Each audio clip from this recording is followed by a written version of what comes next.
He say, she say, we say, I say, hearing out them points of views when I see it my way. Yes it goes, yes it knows, maybe so's, probably not, shoulds and coulds, do's and don'ts, your wills and won'ts is how you rock. Politicians and religions, on your house or are you renting? Is you married, is you single, meta interest when you mingle, turn out to be someone you into, so how long before the bed get wrinkled? Children when they tripping, is it time out or do you whip them? Opinions and decisions, hunches, intuitions, may or may not get it, cause people's experience different. Check the prejudice at the door, speak the time you give the flow, tell the truth if it's sweet or sour, cause the hour we spitting that fire.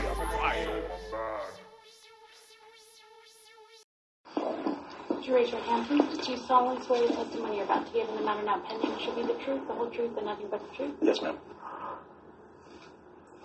Would you please state your full name? I'm Jeffrey Edward Epstein, and my residence address is 6100 Red Hook Boulevard in Virgin Islands.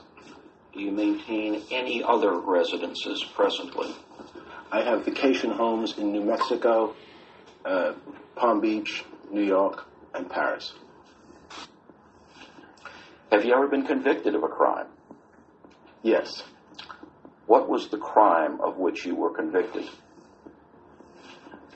Two counts, one soliciting prostitution and procuring a minor for prostitution.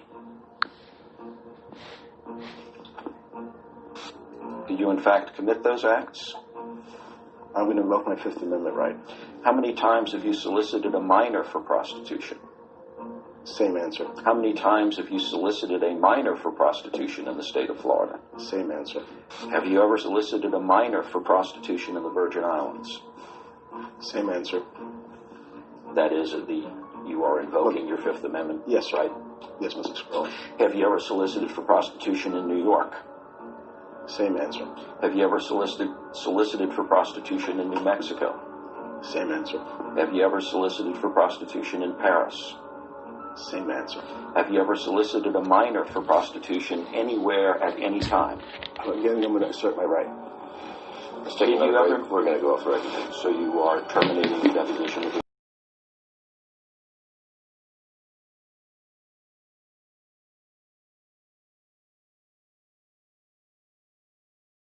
He left home this morning. R. Kelly had no idea when he'd be back. His fate was in the hands of jurors who could have sent him to prison for years. Instead, tonight, they set him free. Word for the press, please! He had a wave to the media and fans waiting for him. His burden lifted after being acquitted on all 14 counts of child pornography.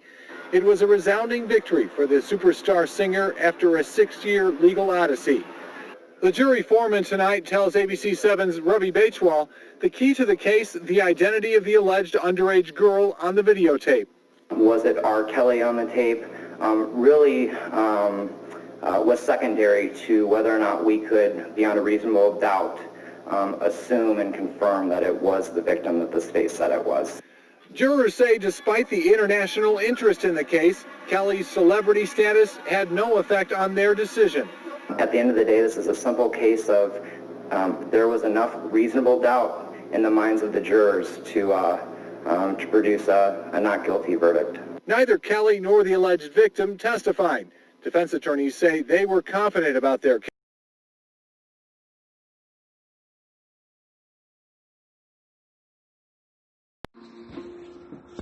So the next day, Jeffrey called me, and he tried to pretend like it was a really fun time he'd had the night before, and he tried to kind of play it off like that, and I said that wasn't fun for me. And then he offered to give me basically what I wanted, to not make a stink about everything. Just, what do you want? Like, how much money do you want? What can I do for you? And I didn't say anything. I hung up on him. When I got back to New York City, I told the NYPD everything that had happened. I told them I'd been assaulted, and they said it's just not in our jurisdiction. You know, like, we have nothing to do with this. These things happen in Ohio, New Mexico. You're going to have to call the FBI. When I called the FBI, I laid it out very specifically. I said, I'm reporting these people, Jeffrey Epstein, Ghislaine Maxwell. I told them everything. And I could tell that he believed me. So I really had believed that he was going to take care of this. And then we just actually did not hear back.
So as you can see, I put up a little note on Lanita Carter. Okay, she claimed that she was sexually assaulted by R. Kelly, and that she took her shirt to the police with fluids on it. Okay, which fluids on a shirt does not indicate rape. It just indicates a sexual act took place.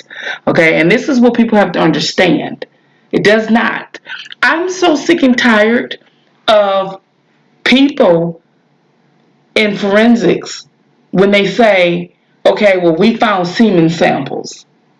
And you have the defendant said, okay, yes, I had sex. And then you have the plaintiff said, no, I was raped. And then they go out there and say, oh, yeah, well, we found semen samples. Semen samples does not indicate a rape. It only indicates that a sexual act took place. Okay? It only indicates that. It doesn't indicate anything other than.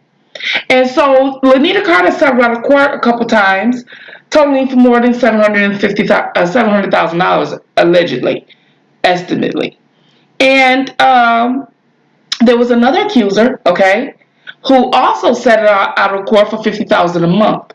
And then she took to social media during this time that R. Kelly has been incarcerated, indicating that she wants her money. She wants her money. And she also stated that she had sex with R. Kelly friends as well as him. So these are the things are different between Epstein accusers and R. Kelly accusers. I hope you guys understand. I'm doing a comparison and contrast here. Okay? I hope you guys really understand what it is that Spittinfire is trying to demonstrate. I'm trying to demonstrate the two cases. I'm trying to demonstrate the similarities, but also the differences. And I'm also trying to get you guys to understand what these accusers are doing versus what they are doing. And everybody handles things differently, this is for sure. But there are certain things as a victim that is solid. There's just certain things. And I can't see all the similarities into which they're trying to do Epstein and R. Kelly, that these victims are so different other than the race. And so these are the things that I want people to understand, and I hope you share this because it definitely needs to be shared and to bigger platforms, and they can share it all because I don't care, because I want the truth out here. And if you don't share these videos, the truth can't get out here. So this, as a blogger, this is and a person who fights against injustice, I'm doing my job. So I'm going to need for those who support this man and the fight against injustice to do your job. And your job is to share this all over. I've asked for 100 shares each video. The hypocrisy and this one. And I hope that you guys do it because his life is on the line and we have no time to waste. So, during this, I want you guys to see the differences. And we got some more that we're going to share during this commentary, okay? I'm going to show you some things. Now, I believe that there are victims in the world, as I mentioned in the hypocrisy video that I've done a few days ago. But I also believe that there are a lot of women who are using this Me Too era, Time's Up era, as a weapon and a means of financial gain. And this is something that I think that is making a mockery of real victims. You have real victims here, and then you have those who are victims for profit. Okay? So let's continue and let's move on. Hello? Hi, how are you? I'm good. I'm returning your call. I apologize. I don't know exactly what for. It's okay. It was an incident that occurred maybe like three and a half weeks ago with one of my stepdaughters. Wednesday at school, who got into a fight, and she had over $300 on her. So after asking her what was going on, found out that ended up being that they went to Palm Beach to a gentleman's house, and they start off by giving this gentleman a massage. If he pays them, if he likes them, and he thinks that they're pretty enough, he keeps them around to do other things. Okay. So I wasn't quite sure if there was an investigation or if you guys had any word. Well, this is the first I'm hearing of it. Okay. What I will need is some more information. Would your stepdaughter be willing to come in to provide me with a statement? When a juvenile reports that they have been a victim of today, for months in, years in, until he released these girls and put them back where they belong. My daughter was off in college at the time, and I haven't seen her since. I want to thank y'all for coming out, and I'm going to let someone else speak. I'm going to let my wife speak, and then I'm also going to let Shantae speak if she wants to. Can you tell us your name first? My name is Timothy Savage. Before you leave the microphone, though, can we ask you, it's a pretty serious charge to say that your daughter's being held against her will. How old is she, and what evidence do you have she's being held against her will? My daughter is, right now, she's 21 at this time. I'm going to ask some questions after this. So if you can hold your questions, I'm going to ask a couple questions for people. So allow my family and friends to speak and guests to speak so we can have that honor to share and put this out here, okay? Thank you. This is my wife, Jonjelyn Savage. Spell your name, please. I'm Jonjelyn. It's spelled Jonjelyn. The house that we're standing in front of today is the first time I've been at this location. But through the sources of Cheryl Mack, which was his assistant that gave me information about the guest house. Also, I have pictures of where the house was, inside this house where he resided, where he had rooms set up for like a hotel for the girls to stay in. And he also had a black room where they do different acts, sexual acts in, and then he had the separate rooms, 3 separate rooms, total 4 rooms in his house, which they have it all identical set up. My daughter is severely brainwashed. She's brainwashed to the point where she says anything that he asks her to say. She's not the same Jocelyn that we knew when we met. I've reached out to Diane Copeland and Alicia Evans, which are the madams that watches over the girls, and they would not give me any information about my daughter. So we just want him to release her and let her go on with her life, because he's affected too many young girls over the years. And I just wanted her home and to try to get her rehabilitated to the Jocelyn that we know and miss. Thank you. Thank you. Please give us your name, please. My name is Asante McGee, Asante. I had an encounter with R. Kelly, and I lived with him at another location that's not far from here. I've participated and witnessed a lot of acts that I did not agree with, and the way he manipulates each and every woman that comes around. I'm blessed to have a strong will mind, and the things that I've witnessed. I have a 17-year-old daughter myself, and I always thought this could be my daughter. I've been reading the blogs. Everybody's saying that, oh, we're lying. R. Kelly's not this monster. He's not that person.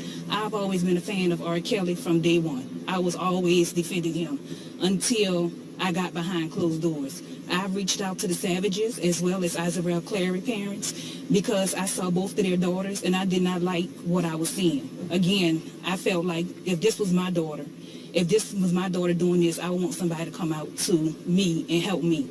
So I've been with them and just giving them as much information that I've seen, just living in the house with them. And it just took a whole bunch of encounters that finally I got the willpower to just walk away. So I've been gone since last summer, but I've stayed in contact with them after I left and gave them as much updates that I could give them as far as the conditions that's treated, where you have to ask to be, take a bath, permission to shower, to eat, permission to go from one room to the next. He really manipulates your mind because of who he is and his fame. So if it wasn't because of his fame and you're happy because you're with R. Kelly, he wouldn't get away with doing the things they want. So as far as these girls, I feel like they've been in so long that they will need help because of the things that he puts in your head and make you believe everybody's against you. Was it this house here? No, I've never. This is my first time being at this house. I was always at the main location. And I really don't know the address offhand, but it's another location that's not far from this home. How long did you know R. Kelly? 3 years. 3 years? Yes. How'd you meet him? We're going to step in for a minute. Yes. I want to answer the majority of the questions. Some of these questions will be answered at a later date. We will give another interview. I will answer a couple questions if you have questions. So I want to take your question first. What question do you have, and what would you like for me to answer? You already answered how old your daughter is. She's 21, so she is of age. Again, the charge you make is that she's being held against her will. What evidence of that do you have, other than perhaps some of the conversations you've had where she sounded a little off? Well, if you have cultured and looked at where it's Stockholm Syndrome, that's what my daughter has right now. And so those are the things that's going to come to play, and we're going to share all these things at a later date. Can I have another question? You're making some pretty serious accusations, though, and it doesn't appear that you have strong evidence to back them up. What evidence do you have? That evidence is going to appear within the next 2 to 3 days. It will appear on another time set. So this is just to actually come out and introduce the people who are making these accusations. We're going to actually bring that to the forefront within the next 2 to 5 days. I promise you that. Another conversation. Give me one more. One more. Are you working with authorities? Yes, I am working with authorities. We're working with the FBI, and we're also working with the sheriff here in John Street Police Department. And that's it, guys. We'll talk to you guys later. Okay, so I'm going to sit up here and break this down and give you some commentary. So we did a compare and contrast again. And you see the difference when the mother in the Epstein case realized, mother, stepmother, it doesn't matter, the guardian of the child. When she realized that her child had money that she hadn't given her, and she was wondering where she was getting this money from, because that's what we do as parents. When you get money that we don't know where it's coming from, we're going to hound you until you actually tell us. And when we sit up there and say, okay, you are a young person, why are you getting money from an older man doing something else that we don't know nothing about? So the first thing the mother did was take to the telephone, call 911, and did some calls. And she called around and asked, was there an investigation going on, and made authorities aware of what may be happening and things like that. And this is one of the things that I was talking to you about in 2019, about the behaviors of the parents in the particular case of R. Kelly. In R. Kelly's situation, that was not the case. And some of the girls in the Epstein case, parents went to the authorities. Not all of them, but some of them did. Okay? Some of them did. And I've often told you guys that a lot of times trafficking starts at home. But in these instances, I was actually focusing on the parents that was not involved in the trafficking, that was not involved in turning a blind eye to their daughters making money by any means, as if they didn't know what their child was doing, as long as they brought the money home. These were the parents that were actually involved. These were the parents that called the police, made a police report, They talk to their children about being brave enough to come forward and investigate and talk to the FBI and things of that nature. In our Kelly situation, okay, it was a little bit different. Okay, the parents did not come forward to the police or the authorities. Their children were of age. They children, like when he said in that press conference, he asked, "How old is your daughter?" He was like 21. You know what I mean? Like, go back and see that video I just played with Tim Savage during that press conference when the reporter asked him how old was Joycelyn.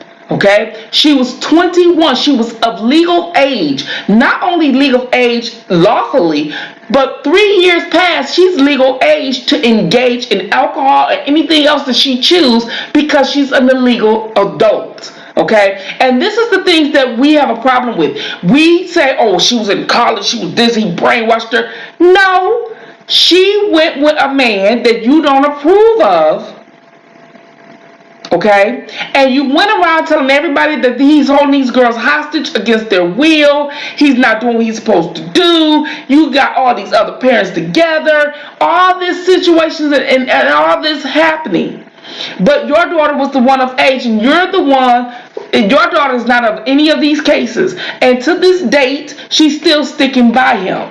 And you got another parent involved whose daughter was graduated high school 90 days only until she turned 18, and they signed her over to another person who's supposed to help her with her career that they didn't even know about.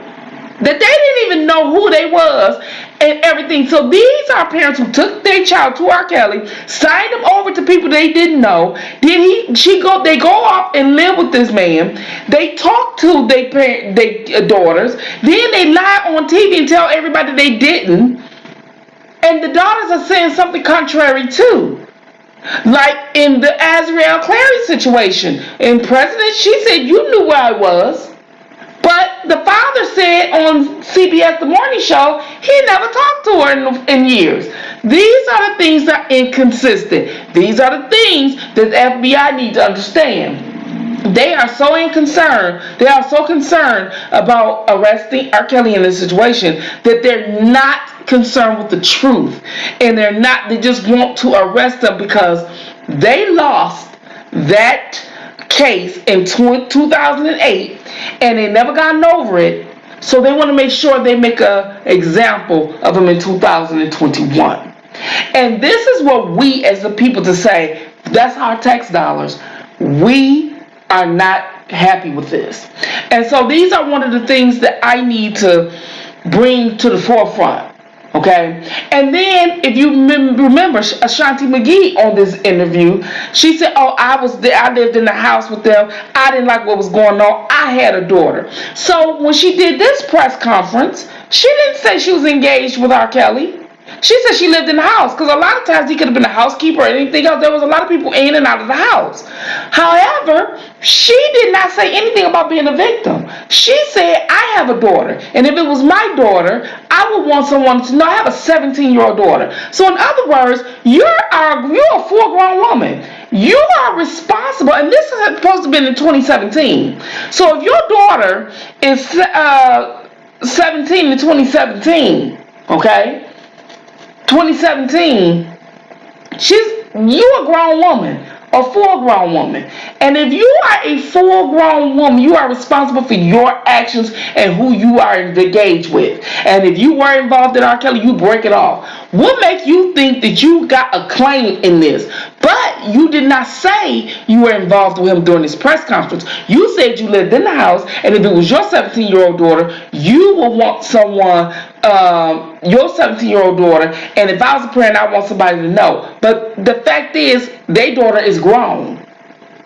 All y'all children grown. Oh, she got Stockholm syndrome. He brainwashed her. We can't verify that. We can't do anything with that, because right now it's a choice, and she made the choice to be with him. It's called an adult choice, and it's not a choice because I don't like it as your parent. It's a choice that as an adult, this is the decision she made. But Asante on here talks about she came out as if she was a concerned parent. Now she's saying she was abused by R. Kelly and she was one of the victims. And this changed in the course of 12 months, a little over 12 months with the Surviving R. Kelly aired.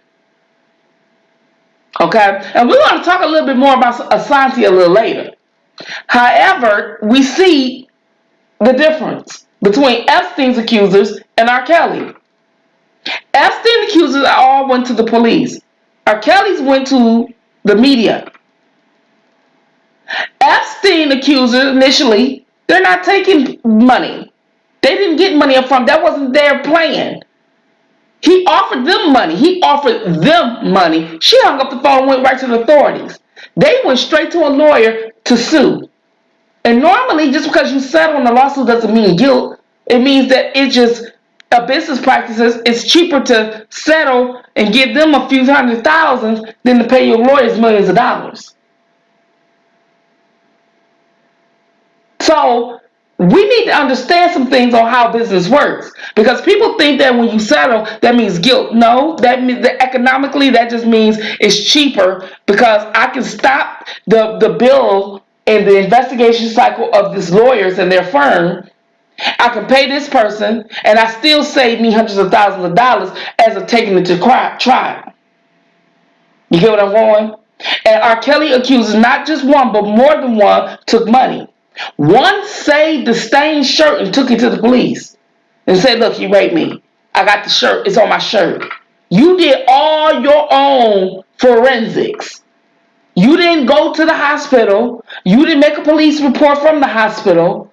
You didn't let them swab you up and nothing like that. You saved your stained shirt with his fluids on it and said, okay, it's a rape because it got his fluids on it.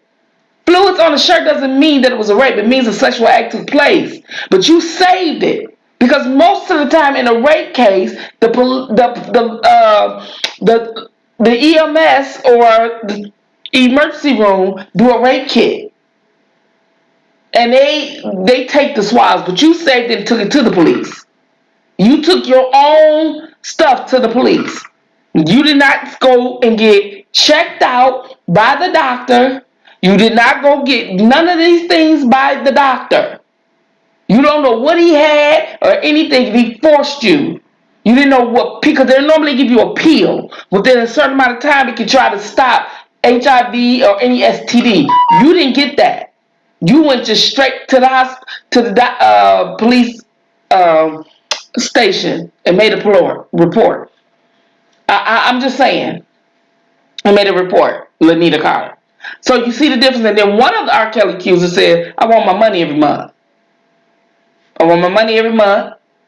I had sex with his other friends.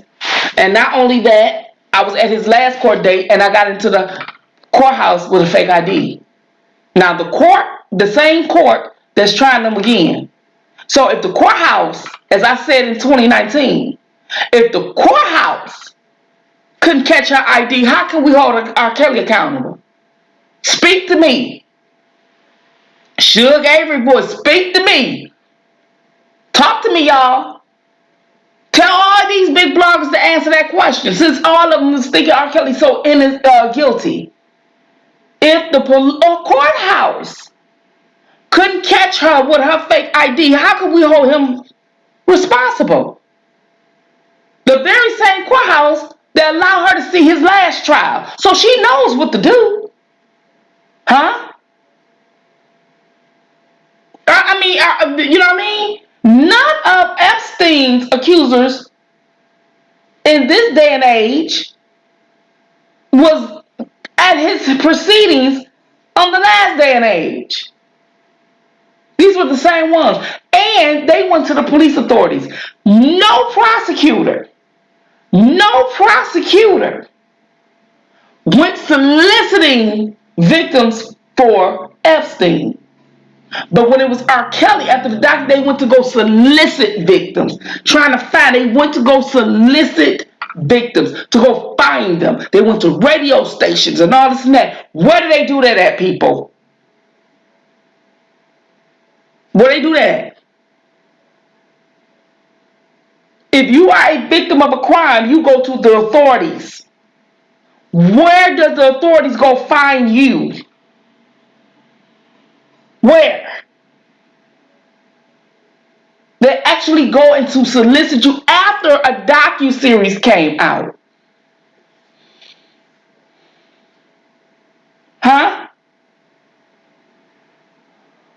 And a lot of them already settle with money. We're going to get a little bit later about these NDAs and these monies. We're going to definitely do that. Let's move along. Okay, everybody. So y'all seen me do the comparison and contrast, right? And y'all seen me talk about the witnesses and R. Kelly and Epstein and how the parents went about doing things versus how these parents went about doing things or whatever. And this going to probably be another segment to this. This was kind of like a segment to spin off from the hypocrisy. And if you guys don't know what the hypocrisy is the video, if you look at the video thumbnail, is the video I just did a few days ago. Okay, and a lot of times the videos that I do, if you go back, you can see that the other video is related to the video that you probably watch. So make sure you go back and watch those videos so you can exactly see what happened from the beginning of my investigation during this commentary. Okay, now all the things that happened in this commentary, some of it is my opinion, some of it is factual. Okay, and the ones that have the videos in it, well, you see what happened because you actually see the video. Okay, and a lot of these videos that I put in here is to show you from what point where we are to the point where we are today and where we come from. And there's a lot of things that has to happen. You know what I mean? One of the things is having to take accountability. And a lot of people don't like to take accountability for their actions, especially in today, because we are welcoming a new culture. And this culture is called the rape age, and I did that in 2019. But the rape age is also called the quote-unquote victim age. And I was going to show you another video, okay? But for copyright reasons and other reasons like that, I wasn't able to put it in this clip. And I'm going to try to put a snippet in there for the next video so you can see the comparison contrast, because the comparison contrast with Epstein and R. Kelly is not over. This is just the tip of the iceberg. There's a lot more in this case that meets the eye. So a lot of the things that I'm trying to get you to understand is to see the injustices. Okay, the systemic racism that we deal with when it comes to the Department of Justice and our criminal justice. And a lot of times you got people that will be out here telling you, I'm for justice and I'm for this and I'm for that. And what kind of justice are you for? Because justice is sometimes somebody should go to jail, and justice is sometimes somebody shouldn't go to jail. Fighting against injustice is when the law is not right and they want to sit up there and put people in jail on a gimmick or fraudulent or unlawful or unethical and all these things that are on or none or shouldn't be. And these are the problems that we as a culture of people need to be concerned with, especially if you are a man of money, celebrity status, and things of that nature. And unfortunate if our people that actually assisted in this systemic racism because of a personal gain. And that's one of the things as Black America that we have to stop doing. You understand? I mean, we have a different culture to where we have it a whole lot of different things. So I'm not going to sit up there and keep dwelling on the comparison and contrast. As you can see, you've seen it for yourselves. You see how one set of parents does things this way, the other set of parents do things this way. And we're going to be talking about some more comparison and contrast when it comes to the parents. So this is going to be like a segment on its own, okay, with Epstein and R. Kelly. And there are a lot of things that we could do. There are a lot of things that we should do. Not just Black America, but men. White men, Black men, Asian men, Native men, you know what I mean? Hispanic men, you know what I mean? Arabic men. Men of all nationalities when it comes to America, you need to actually take heed to this. Because if you are a man with money and everything else, a woman can come back 10, 20, 30 years and scream rape on you, and she's supposed to be believed. And I'm going to even do a segment about that. So I have an outline of what I'm going to do. I'm going to expose some of the parents, okay, and the next videos that's coming up. I can't tell you what order it's going to be in. I'm going to expose the law, our justice system, okay? I'm going to definitely do that. And I'm going to expose you guys on how the world is, how social media is, and how we are fickle, and how we can become unfickle, how we can become unpersuasive, how we can get back to using logic, how we can not be a victim of the Milgram effect. And I'm going to do that again. Actually, I did that before, but I didn't think it resonated with you guys, the last video I did. So I'm going to do it a different way because you guys definitely need to take heed to this. This is something that you guys need to take heed to. You need to understand it, and you need to know that this is something we cannot. We need to stop the programming. TV it programs you. The media programs you. Social media programs. We need to be comfortable in our own thoughts and our own belief. Okay? And we need to go back to truth. Not what the popular people say, what the media say. We need to stand up for ourselves. The truth needs to be what it used to always be, and it stands alone. We should not just be going by what we believe because we want to believe it. You understand?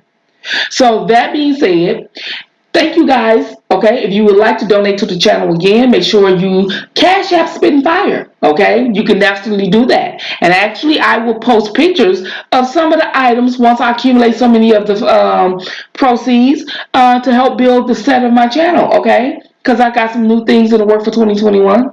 I'm a year behind, but it's coming together. Also, make sure you subscribe if you're new to the channel. Make sure you hit the notification bell, okay? So you'll know when I upload a new video. If you like this video, thumbs up. If you don't, thumbs down. Either way it go, I appreciate it because you gave me a view.